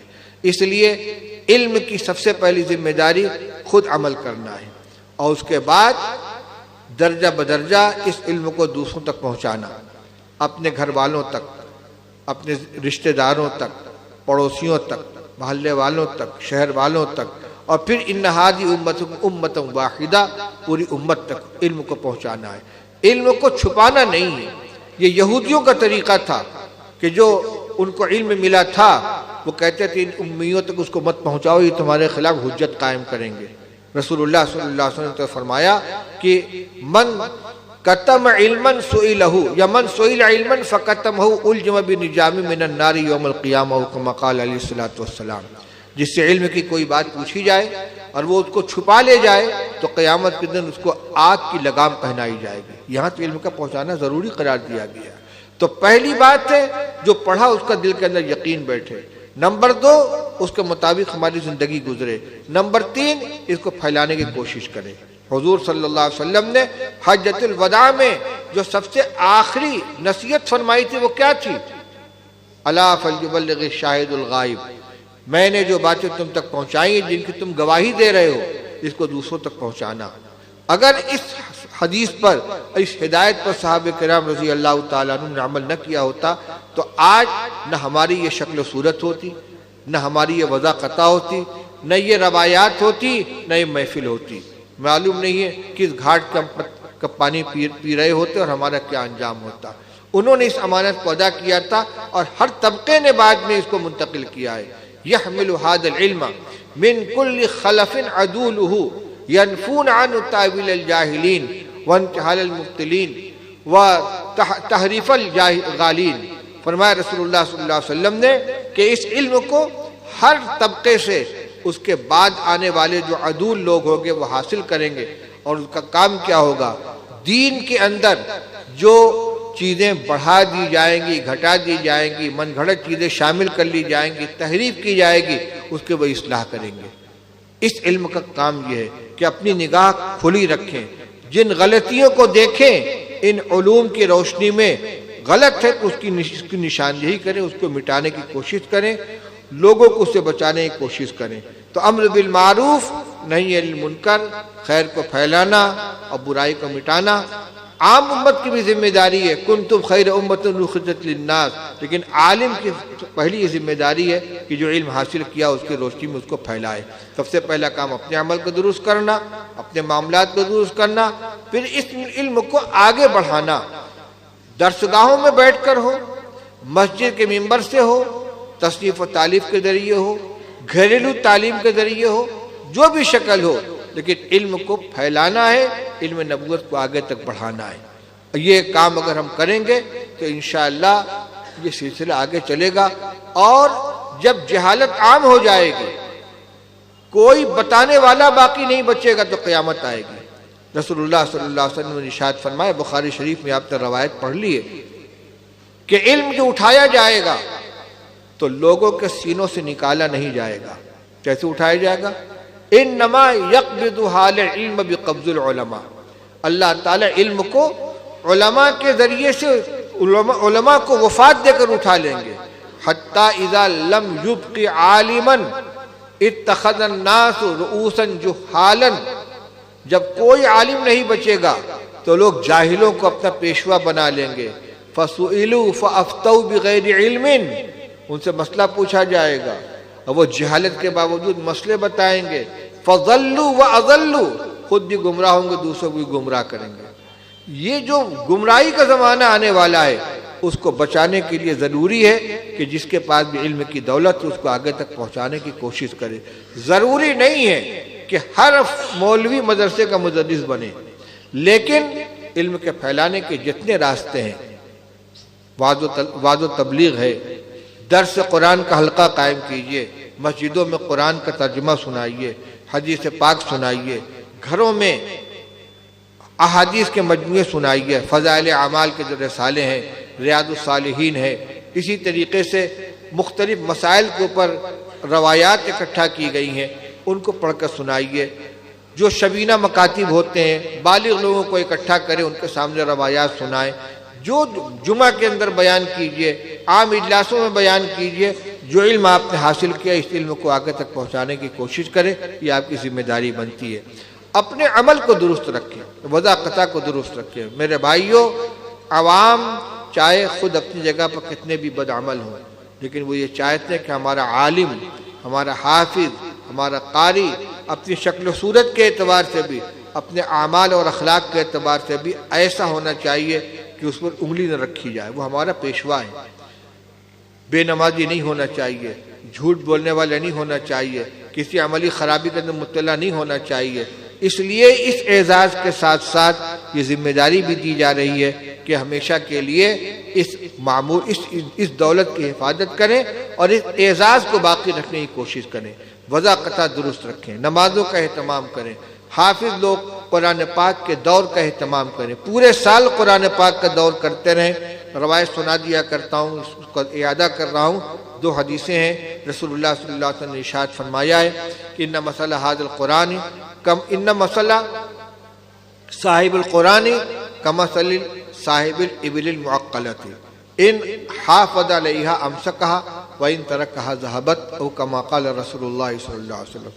فرمایا کہ قرآن پاک یاد کرنے والے کی مثال اس شخص جیسی ہے جس نے کچھ اونٹ پال رکھے ہوں اور ان کے پیر پر رسی چڑھا کر انہیں بیٹھا دیا ہو۔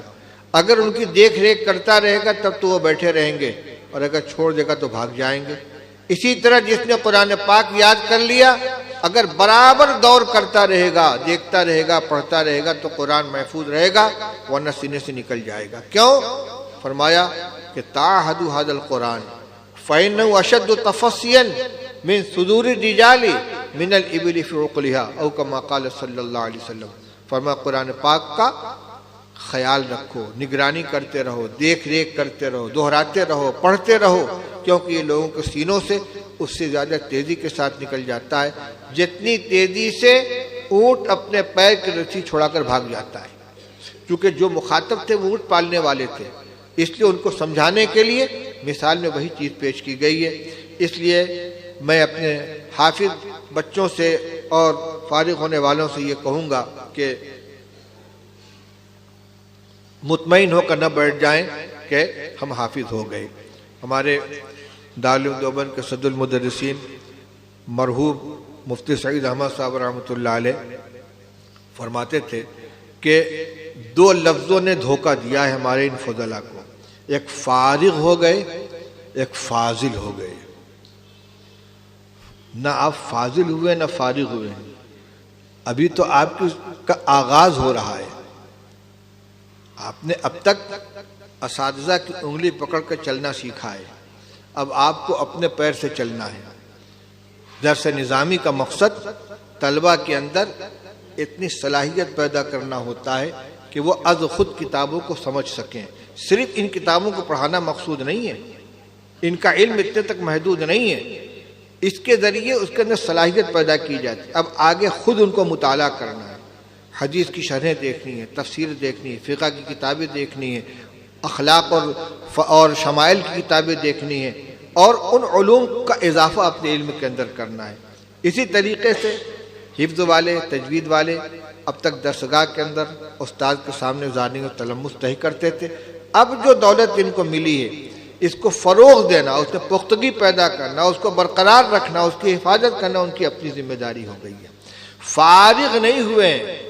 فارغ ہو جانے میں تو عجیب لفظ استعمال کرتے تھے کہ فارغ تو آدمی استنجا خانے سے ہوتا ہے، میں ذرا فارغ ہو کر آتا ہوں، بولتے ہیں کہ نہیں، میں ذرا فارغ ہو کر آتا ہوں، تو فارغ ہونے کے لیے تو وہاں جانا، یہاں فارغ نہیں ہوا۔ اسی طرح فاضل ایک فضیلت سے فاضل بنتا ہے اور ایک فضلہ سے فارغ بنتا ہے۔ بھئی یہ فاضل باتیں مت کرو میرے سامنے، تو ایسا نہ ہو کہ آپ فارغ و فاضل سمجھ کر اپنے آپ کو کوئی خدا نہ خواستہ اس میں چلے جائیں، نہیں، بلکہ ایک نئی زندگی کا آغاز ہو رہا ہے۔ مطالعہ کرتے رہیں، کتابوں کو دیکھتے رہیں، اور جو کچھ حاصل مطالعہ ہو اس کو جمع کریں اور اس کو لوگوں تک بیان کریں۔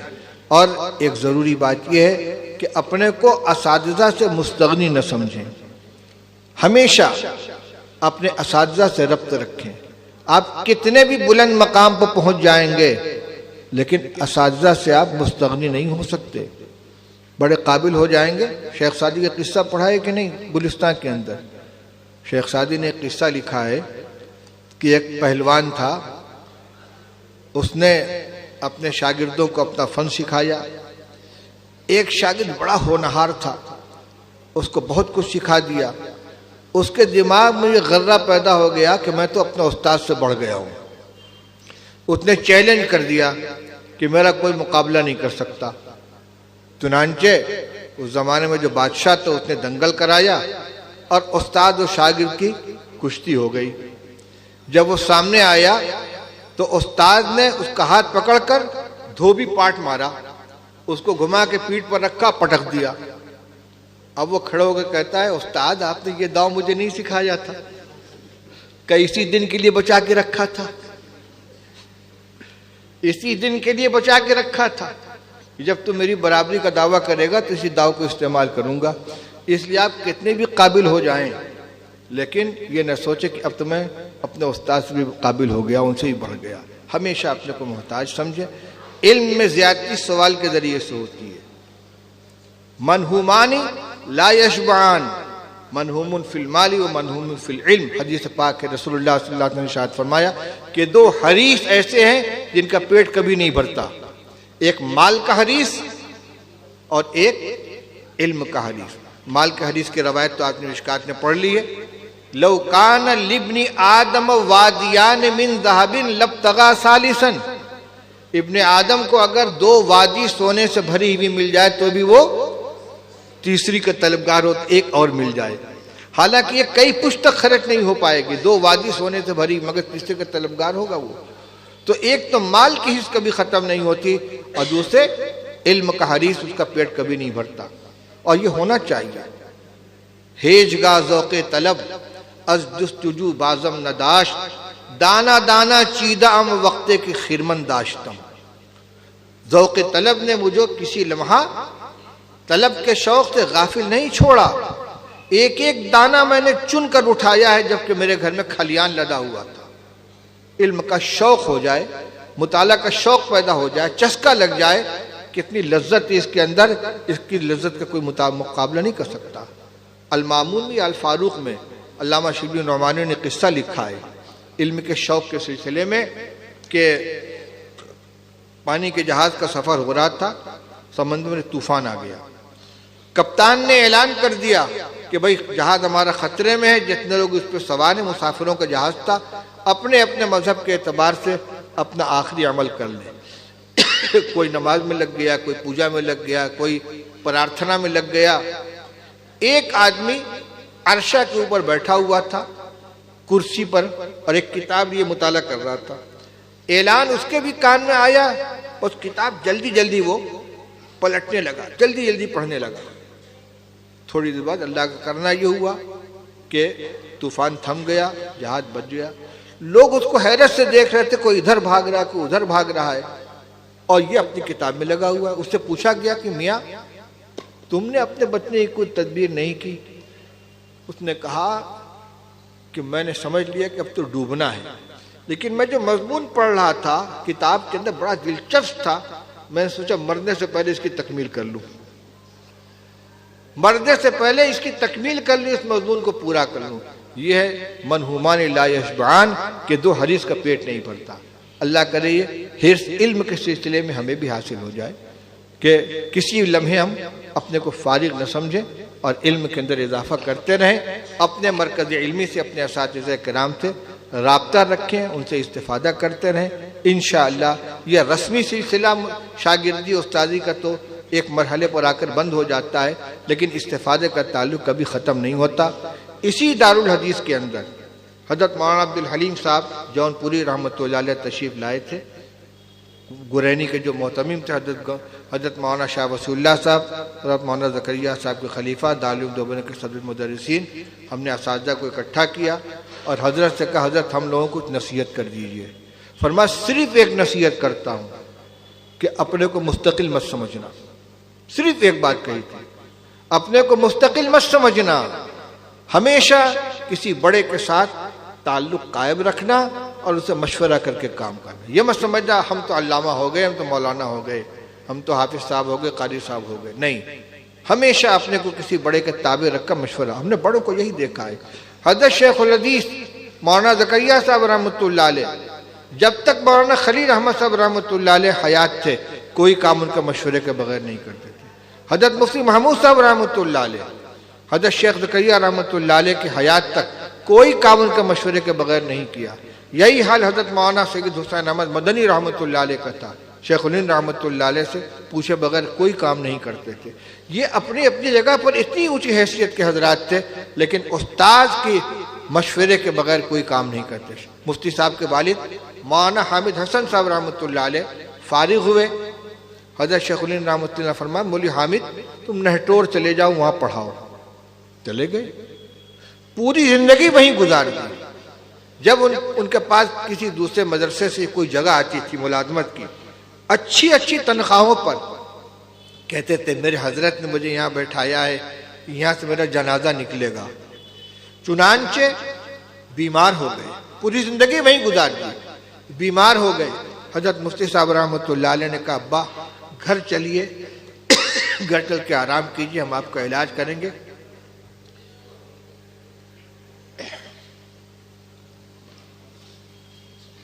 فرمایا یہاں سے میرا جنازہ نکلے گا۔ چنانچہ وہیں انتقال ہوا اور وہیں سے جنازہ نکلا۔ حضرت مفتی محمود صاحب رحمۃ اللہ علیہ جامع العلوم کانپور میں سب کچھ تھے، محتمم بھی تھے، صدر مدرس بھی تھے، شیخ الحدیث بھی تھے، ناظم مطبخ بھی تھے، ناظم دارالاقامہ بھی تھے، پورا مدرسہ چلاتے تھے اور پورے شہر کی خبر گیری کرتے تھے۔ دارالعلوم دیوبند کی مجلس شورا نے دارالعلوم میں بلانے کے لیے ان کو فیصلہ کیا۔ ان کے پاس خط لکھا گیا، کہہ دیا شیخ نے مجھ کو یہاں بھیجا ہے، میں نہیں آ سکتا۔ انہوں نے کہا حضرت شیخ اگر حکم دیں گے تو میں یہاں سے ہٹ سکتا ہوں۔ چنانچہ ان کا جواب مجلس شورا میں پیش کیا گیا۔ حضرت مولانا منظور احمد نعمانی، حضرت مولانا اسد صاحب رحمۃ اللہ علیہما سہارنپور گئے، حضرت شیخ الحدیث صاحب سے کہا کہ مفتی محمود صاحب کی ضرورت ہے دارالعلوم دیوبند کو آپ ان کو حکم دیجئے کہ وہ دارالعلوم میں آ جائیں۔ شیخ نے مفتی صاحب کو لکھا کہ میرا یہ حکم ہے کہ آپ دارالعلوم آ جائیں۔ بہت اچھا، سامان اٹھائے چلے آئے۔ دارالعلوم کے مفتی اعظم بن کر آ رہے ہیں، لیکن حضرت حکم دیں گے تو میں آؤں گا، اپنی مرضی سے نہیں آؤں گا۔ اس مقام پر پہنچ کر آج ذرا سے ہم کو کوئی حیثیت حاصل ہو جاتی ہے، اپنے کو مستقل سمجھ لیتے ہیں۔ علمی اعتبار سے بھی اور اصلاح و تربیت کے اعتبار سے بھی ہمیشہ اپنے بڑوں کے تابع بن کر رہیں گے، انشاءاللہ ترقی کریں گے، اور جہاں مستقل ہونے کا خناس پیدا ہوگا وہیں شیطان جو ہے وہ ٹانگ اڑا دے گا۔ بس زیادہ بولا نہیں جا رہا ہے، اتنی پر بات ختم کرتا ہوں۔ اللہ تعالیٰ توفیق عطا فرمائے۔ آرام سے حدیث کی تمام کتابیں پڑھ لیں۔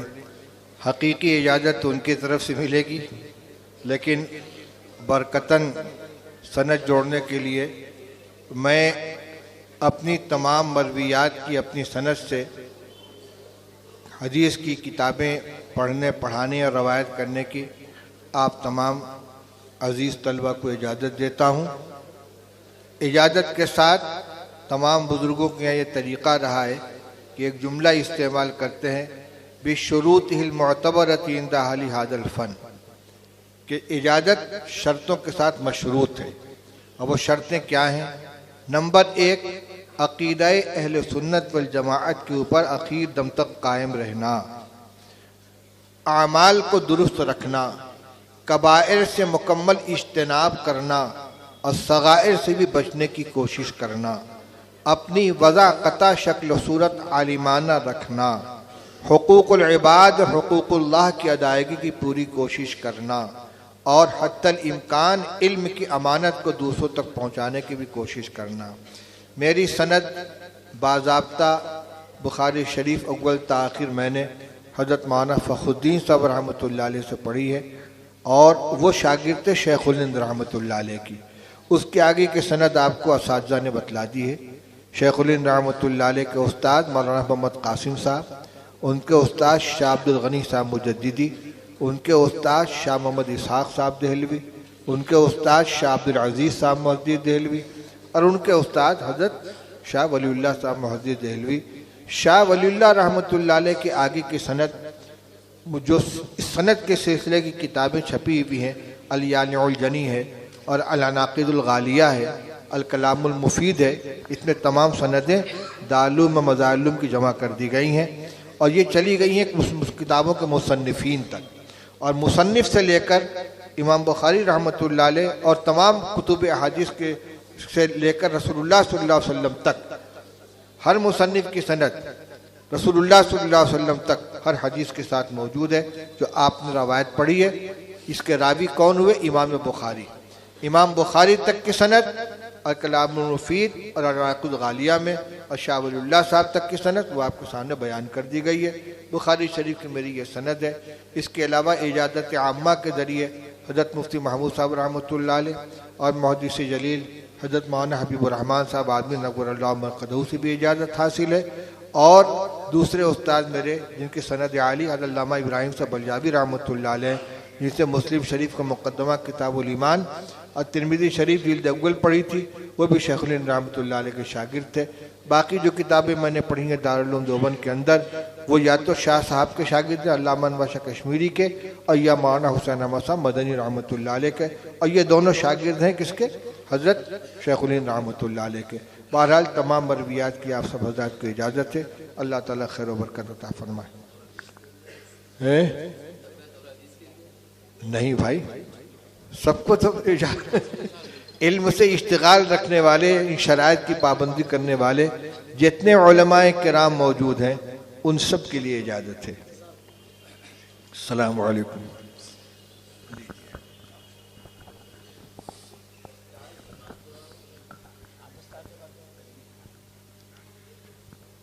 آج کے اس اجلاس کا 3 حصہ تھا، جس میں سے 2 جز الحمدللہ مکمل ہو گیا۔ ایک بخاری شریف کی آخری حدیث کا درس حضرت نے مکمل انتہائی جامعیت کے ساتھ ہمارے سامنے رکھا۔ دوسرا جز حضرت کا خطاب تھا، حضرت نے جملہ حاضرین خاص طور سے جامعہ سے فارغ ہونے والے تکمیل کرنے والے تمام طلباء کو حضرت نے ہم لوگوں کے سمیت نصیحت فرمائی، جزاکم اللہ خیر الجزا۔ اور اب آخری جز اس کا تیسرا حصہ دستار ہے۔ لڑکوں کے طلباء کے فارغ ہونے والے یہاں سے تکمیل کرنے والے 3 شعبوں کے ان کے سروں کے اوپر حضرت کے ذریعے حضرات اساتذہ اکرام اور علماء اکرام کے ہاتھوں ان کی دستار بندی ہوگی۔ امسال جملہ فضلہ کی تعداد 56 ہے، جس میں فضلہ کی تعداد 20 ہے اور حفاظ کی 21، قراء کی 15، اس طرح 56 طلباء ہیں۔ الحمدللہ جو جامعہ سے فارغ ہونے والے امسال تکمیل کرنے والے یہ حدیث پاک کے شعبے سے ہیں، ان میں مقامی 6 طلباء ہیں اور حفظ کی تکمیل کرنے والوں میں مقامی طلباء 17 ہیں اور شعبہ تجوید سے فارغ ہونے والے 13 مقامی طلباء ہیں۔ یہ ایک اچھی خاصی تعداد ہے۔ جامعہ اسلامیہ کے جو رجسٹر میں طلباء کی تعداد مندرج ہے، جب سے جامعہ اسلامیہ شعبہ عربیہ یہاں پر آیا اور موجود رجسٹر ہے، اس میں اب تک طلباء کی تعداد 4990 ہے۔ جس سال دورے کا قیام ہوا یہ سن 1987 تھا۔ اس کا پہلا اجلاس 1988 میں ہوا۔ اس کے بعد سے اب تک جامعہ سے جو تکمیل کرنے والے حدیث کے طلباء ہیں ان کی تعداد 496 ہے، اور فضلہ کے ساتھ ساتھ حفاظ اور قراء کو بھی درج کر لیا جائے تو 1330 کی تعداد بنتی ہے۔ یہ 1987 کے بعد کے ریکارڈ ہے۔ اس سے پہلے جب یہاں پر دورے کی تکمیل کا نظم نہیں تھا تو مشکات تک تعلیم ہوتی تھی، اس سے پہلے اس وقت جتنے حفاظ تھے، قراء تھے، ان کی تعداد محفوظ نہیں ہے، ان کی تعداد بہت زیادہ ہے جو ہزاروں ہزار ہے۔ یہ جامعہ اسلامیہ کی تعلیمی اعتبار سے اہم ترین خدمات ہے، اللہ قبول فرمائے۔ اب حضرت کے ہاتھوں اور اساتذہ اکرام کے ہاتھوں ان فارغین کے سروں پر دستار باندھی جائے گی۔ اللہم صلی علی سیدنا و نبینا مولانا محمد و آلہ و صحبہ بارک وسلم۔ ربنا آتنا فی الدنیا حسنۃ وفی الآخرۃ حسنۃ وقنا عذاب النار۔ یا حی یا قیوم برحمتک نستغیث اصلح لنا شأننا کلہ ولا تکلنا الی انفسنا طرفۃ عین۔ اے اللہ ہم سب کے جمع ہونے کو قبول فرما۔ اے اللہ آج جن طلبہ عزیز کے سروں پر دستار باندھی گئی ہے، اے اللہ ان کو علم کا پیکر بنا دے، عمل کا پیکر بنا دے۔ جو دولت انہوں نے حاصل کی اس کو قدر کرنے کی توفیق عطا فرما۔ علم حدیث، علم قرآن، علم قرأت کی قدر کرنے کی توفیق عطا فرما۔ ان تعلیمات پر عمل کرنے کی توفیق عطا فرما۔ ان کی نشر و اشاعت کی، ان کے تبلیغ کی توفیق عطا فرما۔ ان کی برکتیں ان کے گھروں کے اندر، ان کے خاندانوں میں، ان کے اہل و عیال میں مقدر فرما۔ خود بھی استفادہ کرنے کی توفیق عطا فرما، دوسروں کو بھی نفع پہنچانے کی توفیق عطا فرما۔ ہمارے اس ادارے کی اللہ دن دنی رات چوگنی مدد فرما، ترقی عطا فرما۔ اب تک جو فضلاء، حفاظ و قراء اور تعلیم حاصل کرنے والے طلباء یہاں تک پڑھ کر کہیں آگے گئے ہیں، اے اللہ ان سب کے علم و عمل میں برکت عطا فرما۔ ہمارے جو اکابر، ہمارے جو سرپرست دنیا سے رخصت ہو چکے ہیں، اس مدرسے کی انہوں نے خدمات کی ہیں، اس درمیانی وقفے میں بھی جو لوگ گئے ہیں، اللہ ان سب کے مغفرت فرما، ان کی خدمات کو قبول فرما، ان کے لیے صدقہ جاریہ بنا۔ اے اللہ جو اساتذہ، جو سرپرست باقی رہ گئے ہیں، اللہ ان کے عمروں میں برکت عطا فرما، ان کے فیض کو جاری و ساری فرما۔ جامعہ اسلامیہ کی حفاظت فرما، تمام مدارس اسلامیہ کی حفاظت فرما، مکاتب کی حفاظت فرما، دین کے سلسلے میں ہمیں حساسیت عطا فرما، اپنی ذمہ داریوں کو ادا کرنے کی توفیق عطا فرما۔ ربنا آتنا فی الدنیا حسنۃ وفی الآخرۃ حسنۃ وقنا عذاب النار۔ وصلی اللہ علی النبی الکریم برحمتک یا ارحم الراحمین۔